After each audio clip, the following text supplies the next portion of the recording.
Last ২ বছর ধরেই বলা চলে যে তিনি বারবারই বলে যাচ্ছিলেন যে তার সময় শেষ হয়ে এসছে, তিনি এবার খুব তাড়াতাড়ি রিটায়ারমেন্ট নেবেন। হ্যাঁ, আমরা তখন ভেবেছিলাম যে যেহেতু তিনি এখন পার্ট টাইমার, তিনি বেশি অ্যাপিয়ারেন্স দিতে পারছেন না, তার জন্যই হয়তো তিনি বারবার এটা বলছে ফ্যান্সদেরকে, যাতে ফ্যান্সরা বেশি আশা না রাখে। কিন্তু এবছর তিনি অফিসিয়ালি অ্যানাউন্সমেন্ট করলেন Money in the Bank premium live ইভেন্টে যে তার সময় শেষ হয়ে এসছে, 2025 হবে তার শেষ বছর। হ্যাঁ, ফ্যান্সরা সত্যি বলতে গেলে চোখের জল তো এসছেই, তার থেকেও বড় ব্যাপার হচ্ছে ফ্যান্সরা যেন এখনো আশা রাখছে যে হ্যাঁ আমরা আরো অনেক কিছু পাবো। কিন্তু মানুষটা কি সত্যি আমাদের আশাকে পূর্ণ করতে চলেছে তার শেষ যাত্রায়?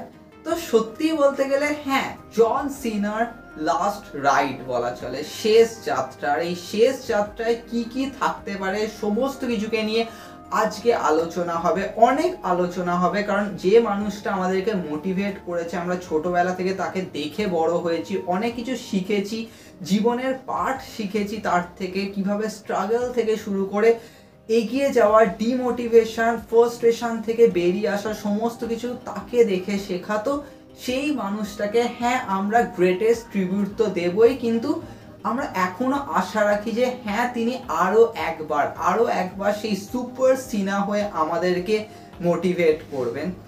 ডেফিনেটলি বলা চলে নেক্সট ইয়ার তার লাস্ট ইয়ার হতে চলেছে। তো আমরা চোখের জলে নয়, মুখে হাসি রেখে তাকে বিদায় জানাবো। আমরাও এনজয় করব তার ফেয়ারওয়েল ট্যুর, আমরা সেলিব্রেট করব সকল রেসলিং ফ্যান্স মিলে। হ্যাঁ, এটা ঠিক যে এই যে জন সিনার ফেয়ারওয়েল ট্যুর পুরো 2025 ধরে চলতে চলেছে। হ্যাঁ, অনেক ফ্যান্সরা কথা বলছে যে কোনো একটা প্রিমিয়াম লাইভ ইভেন্ট, বেসিক্যালি রাসেলমেনিয়া 41 যেটা লাস ভেগাসে হতে চলেছে, তাহলে কি সেখানেই তিনি লাস্ট ম্যাচটা খেলবেন আর তারপরে আমরা দেখতেই পাবো না? কিন্তু জন সিনা বলেছেন যে তিনি পুরো 2025টা রয়েছেন। তার মানে 2025-এর একদম জানুয়ারি থেকে শুরু করে ডিসেম্বর অবধি বলা চলে জন সিনাকে আমরা পাবো প্রত্যেকটা প্রিমিয়াম লাইভ ইভেন্ট। কারণ তিনি বলেছেন তার নেক্সট ইয়ারের রয়্যাল রাম্বল হবে last Royal Rumble, next year রাসেলমেনিয়া, elimination chamber, money in the bank প্রত্যেকটা হবে তার লাস্ট পিএলই।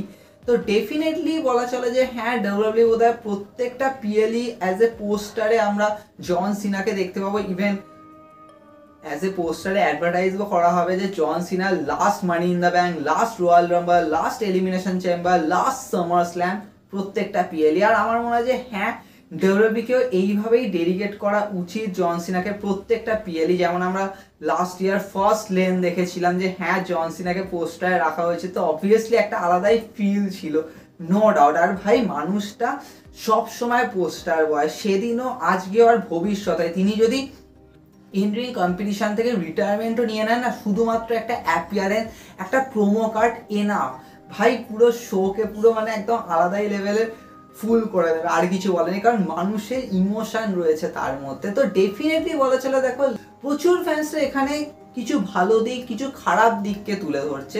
হ্যাঁ ডেফিনেটলি বলা চলে প্রত্যেক কিছুরই ভালো আর খারাপ দিক তো থাকে। এবার দেখো যদি আমরা খারাপ দিককে নিয়ে কথা বলি, তো এর আগে আমরা জন সিনাকে যেরকমভাবে দেখে এসেছি, হ্যাঁ জন সিনা জাস্ট একটা অ্যাপিয়ারেন্স দিয়েছে, কিছু প্রোমো কার্ড, তার থেকে শুরু করে কোনো একজন সুপারস্টারকে এলিভেট করা, ব্যাস হয়ে গেছে, তার কাছে ম্যাচ হেরে গেছে, চলে গেছে। এবার দেখো কারেন্ট টাইমে আমরা যেরকমভাবে দেখছি জাস্ট লাইক রোমান রেন্স রয়েছে, ডেফিনেটলি ভাই রোমান রেন্স রিটার্ন করেছে, আমরা বুঝতেই পারছি ভাই রোমান রেন্স যেরকমভাবে সোলো সুপার এগেনস্টে যাবে, তো ডেফিনেটলি একটা বিগার স্টোরি লাইন, তার থেকে শুরু করে রক আসবে, রক আর কোডি রোডসের ম্যাচটা অবভিয়াসলি বিল্ড আপ হবে, তার থেকে শুরু করে সিএম পাং আছে। তো অনেক কিছু কিন্তু চারপাশে রয়েছে, আর ডাব্লিউডাব্লিউর কাছে কিন্তু এখন অনেক কন্টেন্ট রয়েছে যে হ্যাঁ আমরা এইভাবে এগোবো, মানে অ্যাজ এ স্ক্রিপ্টে কিন্তু অনেক মাল মশলা রয়েছে। আর তার মাঝখানে জন সিনার রিটায়ারমেন্ট কাইন্ড অফ বলা চলে প্রচুর ফ্যান্সরা বলছে যে বাকিগুলো নাকি তাকে ছাপিয়ে চলে যাবে। আর সত্যি কি তাহলে ডাব্লিউডাব্লিউ জন সিনার রিটায়ারমেন্টটাকে প্রচুর বিগার ভাবে দেখছে, কারণ এখন এত কিছু রয়েছে, তো তার মাঝখানে জন সিনার রিটায়ারমেন্টটাকে ফিল করাটা কিন্তু প্রচুর বেশি টাফ। হ্যাঁ তোমরা অনেকেই বলবে ভাই এটা জন সিনা, তো তার রিটায়ারমেন্টের সামনে যদি কোনো হলিউড মেগাস্টার মানে রক যদি কোনো ম্যাচ খেলে সেটাও কিন্তু ফিকে। কিন্তু হ্যাঁ এটা ঠিক যে হ্যাঁ চলো প্রচুর বড় বড় স্টোরি লাইন রয়েছে, it's like cinema, but definitely John Cena retirement tour obviously bigger তো হবেই, যেহেতু ডাব্লিউডাব্লিউ অ্যাজ এ হোল ইয়ার ভাই পুরো 2025 ধরে টানবে। তো ডেফিনেটলি বলা চলে বড় সড়ো স্ক্রিপ্ট তো ডেফিনেটলি ডব্লিউডাব্লিউ প্রিপেয়ার করছে জন সিনার জন্য। আর হ্যাঁ এটা ঠিক যে জন সিনা নিজে বলেছে যে আমার হাতে ভাই কিছু নেই, ডব্লিউডাব্লিউ যা দেবে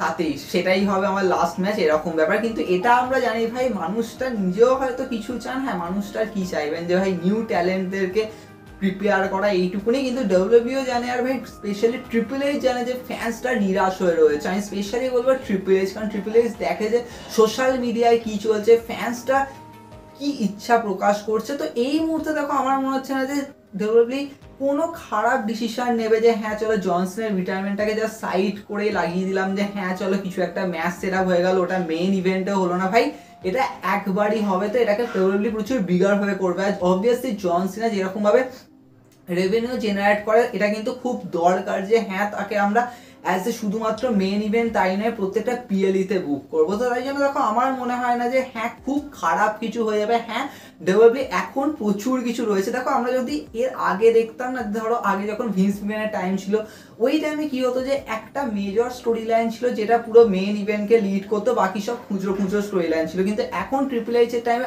অনেক কিন্তু সেপারেট সেপারেট স্টোরি লাইন রয়েছে। জাস্ট লাইক আমি হোয়াইট সিক্স তুলি, জাজমেন্ট ডে তুলি, শুধুমাত্র ব্লাড লাইনকে আমরা সিনেমা বলবো তাই নয়, আরও অনেক কিছু রয়েছে।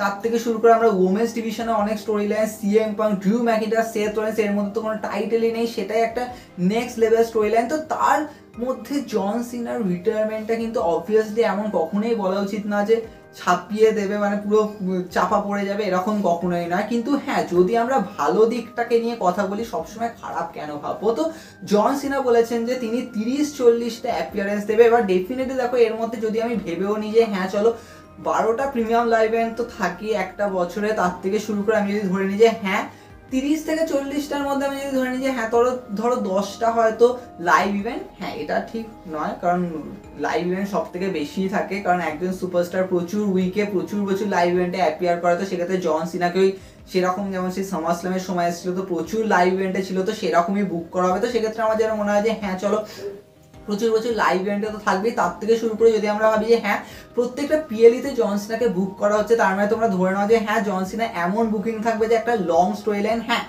এক বছরের ঠিকই কিন্তু অবভিয়াসলি একটা লং রান, তার মাঝখানে কি তাহলে চ্যাম্পিয়নশিপ আসবে, তার থেকে শুরু করে কিছু এমন আইকনিক রাইভেলরি যেটা জন সিনার আগে ছিল, তো সেই রাইভেলরিকে কি আবার ফিল করানো হবে। তো দেখো অনেক কিছু কিন্তু এর মধ্যে ডিসকাশন করা রয়েছে, আর আজকে পুরো সারা দিনটা রয়েছে, আমরা ডিটেলসে ডিসকাশন করব। তাই তোমাদের কি মনে হচ্ছে সেটা তোমরা কমেন্টে জানাও। আর ডেফিনেটলি দেখো জন সিনার এই লাস্ট রাইডকে আমরা ফিল করতে চাই নাকি কেঁদে ভাসাবো, তাই জন্য আমরা এনজয় করব।